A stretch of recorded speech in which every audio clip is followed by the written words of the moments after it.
Hi, so there is a saying in cricket that if injustice is meted out to you by selectors, you should keep knocking their door by your performance until they undo their mistakes and pick you up. But in Karun Nair's case, it was different. It went to a different level altogether because a guy who was banished from the Indian squad for 8 long years in spite of knocking the door with great performances year after year, just knocking the door was not enough. So last year he decided to smash that door open and let his performances and average and statistics go and sit on the face of the selectors to force them to pick him.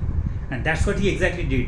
He went to play the Ranji Trophy. He scored 863 runs as the fourth highest run scorer with 4 centuries and an average of 54. And then he plays the Vijay Hazare Trophy, the one-day format, and scores 779 runs with a stupendous average of 389 with 5 centuries. And then he goes to England to play in those English conditions for Northamptonshire and score 480 plus runs with an average of 48. And then the message was loud and clear to the selectors that now you can't ignore me. First they ignored him for the Champions Trophy because there was no slot supposed to be available.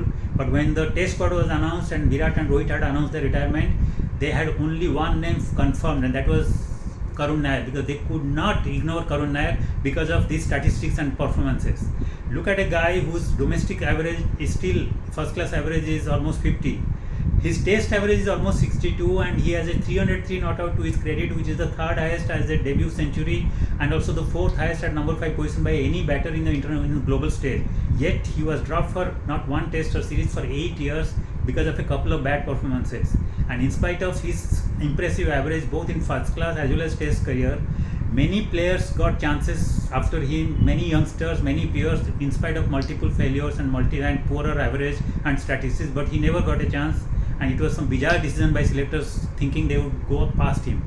But he has made sure with his right attitude, right performance, without brooding, without complaining, without grieving, without resigning or retiring, that he would keep on having self-confidence to believe that he could make a comeback, and he did a comeback. He had done great for his own career, and also he has set a great example for players like Sarfaraz Khan, who also must have got inspired yesterday after being unfairly dropped from Indian squad, to score a 92 for India A in his presence and to give a message to the selectors that even I am also there very much, you can't ignore me for long.